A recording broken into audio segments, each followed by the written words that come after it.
Why are you running for superintendent again? Because I've been working very hard to help the schools raise their academics, and I know from experience that's an 8-year job, not a 4-year job. It takes 8 years to really start to show the differences in test scores, and I want to finish what I've been doing. What qualifications do you have to become superintendent again? Well, I spent 24 years on a school board, which at that time was the third largest district in the state, 10 years as its president. In the legislature, I was chair of the Academic Accountability Committee, and I fought hard for parental choice. At that time, it was charter schools, and now, of course, it's ESAs. I served 8 years as superintendent. Then I was attorney general. Then I went back to the practice of law because to get my bank balance back in balance because public service doesn't pay much.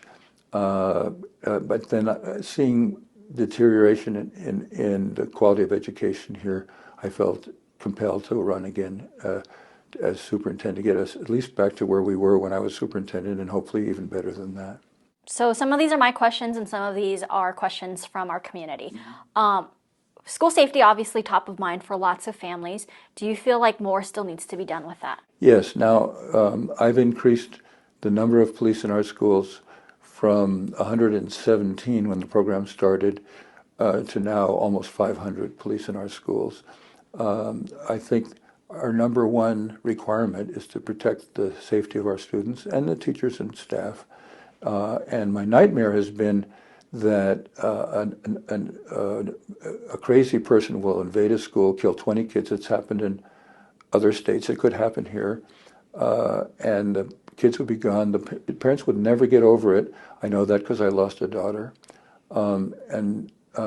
So I'm working very hard on that. It's a very high priority for me. The police officers that are in the schools are the best trained police officers in the country because I hired Navy SEALs to train them.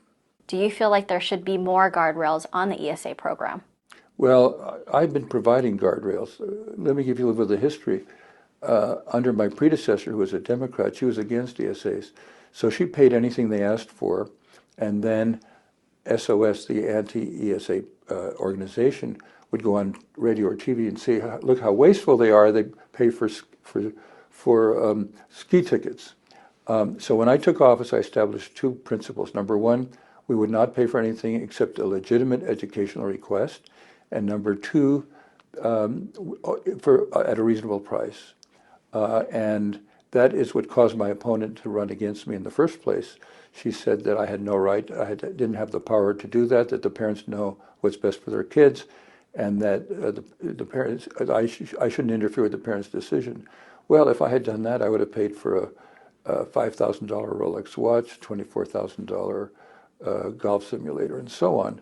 And that's contrary to my values. I want the program to succeed, which means it has to be honest. The teacher shortage, we've had a teacher shortage for quite some time. I know that you've tried to do some work with it, but how can we help further relieve the teacher shortage? Every year, I speak at the legislature about the state of education, and I tell them that the teacher shortage is an emergency. We're losing more teachers than are coming into the profession, and if that continues without the legislature taking strong action, we could end up with 0 teachers. You can imagine how the public would react to that. And so I tell them the two things that we need to do. Number one, we need to raise their salaries. We can do that without affecting anyone's taxes because there's plenty of money in the land trust, which is dedicated to education. And number two, we need to pass a bill that I've submitted to them to create incentives for administrators to support teachers on discipline. You know, most of our administrators are great, but some of them are just too lenient. Somebody misbehaves, they say, oh, you poor darling, it's not your fault, you come from a tough family or something. No, actions have to have consequences. And I have a letter from a teacher at Phoenix Union High School who says she could name 40 teachers who've left the profession because they got no help on discipline and the class became anarchy and they couldn't teach that way. So Arizona, for a long time, has ranked towards the bottom for education. How would you help improve that, given that you were also superintendent back then and you are also superintendent now? Well, we were doing a lot better when I was superintendent. The reason I ran after all the experience I told you about and being Attorney General is because we deteriorated badly. I have a number of initiatives. This is really my first priority. I have a number of initiatives to help schools do better, and I'll tell you about a few of them. I have something called Project Momentum, where people from my department go out to help the schools. They worked with the bottom 5% of schools, and 80% of those schools are no longer in the bottom 5%. We we adopted a poor school, a school in a poor neighborhood. We sent people there every week. We raised their math scores 27%, which proved that poor kids can learn just as well as rich kids if they're properly taught. We have a big program in career technical education because part of my job is to prepare kids for college, but not everyone's going to college. And so I did a massive expansion of that program. We have a partnership with 40 of Arizona's largest companies. We divided the state into 11 parts, and we did a road show. And if a company wants to hire from that area, they go there and they meet with the career technical education teachers and administrators and tell them what skills they need to give the kids so they can get a well-paying job with that company.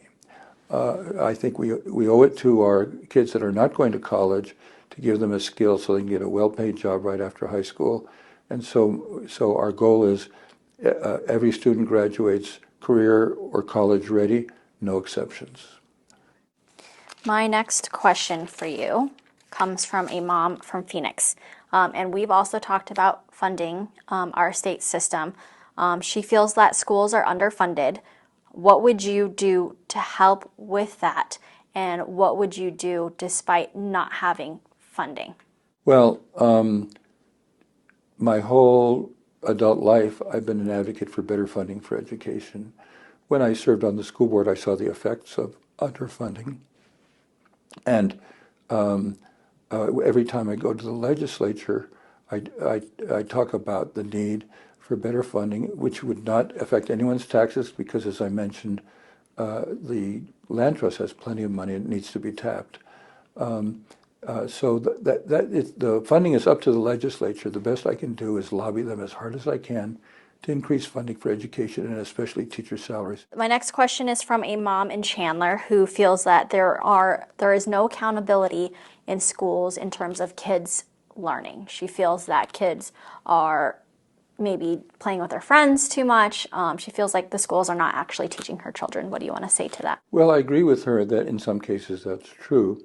And I'm trying to work on that. You know, my predecessor was all about social emotional learning. I'm all about academics.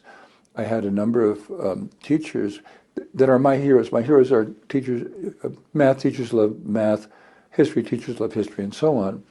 And they told me that they want to teach their subjects bell to bell, but under the regime of social emotional learning, their administrators made them play what they describe as dumb games with the kids.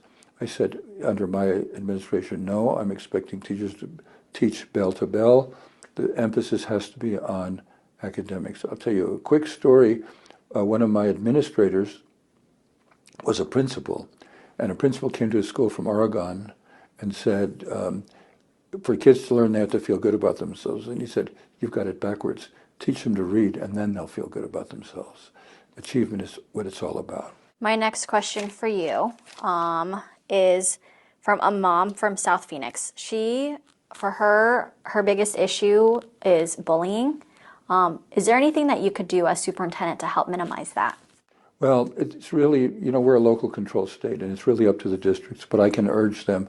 I've always urged better discipline. If a student bullies another student, he needs to be disciplined with serious discipline. And that's really the best I can do. Another mom has a student with special needs. She feels like special needs students are forgotten and that there have been some changes in the state where special needs students, not within education, but like funding for like DDD has impacted her student. How would you help students with special needs? Well, I mentioned to you earlier that I had a daughter who died. She was Down syndrome. So my heart is with special education kids and with their parents. I know exactly what it's like. And so that's always been a part of what I work on, is to be sure that we have the best possible special education for the families where a child has a disability. Another question from another parent. She believes that school lunches should be free. I know that as superintendent, there's only so much you can do, but how do you feel about that, and would you go to the legislature about that? Yeah, I would. I think they're free for students who come from families below a certain financial level, and I think that's a fair system. My last question for you, why do you think you should be the next superintendent? I think it's because of experience. You wouldn't go to a doctor where you're his first patient. You'd rather have an older doctor who has experience. I have experience with, as I mentioned earlier, 24 years on the school board, in the legislature fighting for education, previously serving as superintendent of schools. I know it really well. My opponent, was an analyst and was in the legislature, one of 90 people, but she has no experience in any kind of education leadership position. And this is not a place to learn. We have 1,200,000 kids to educate, 600 people in my department. She would be lost there. I really know the subject, and I'm focused on improving academics, which is what needs to be done. I'm going to go back to one of my questions about ESA. I know you talked about the guardrail situation. Do you feel like the program is good as it is? And I know your stance on this, but do you feel like universal program should be repealed? No, it definitely should not be repealed. But I wouldn't say it's good as it is. We need more work. We're working really hard on artificial intelligence. The number of mistaken payments is less than 2%, which is better than almost all other government programs. But I want it to be zero. And when we get artificial intelligence in there, we can get it to zero. And we're working very hard on that.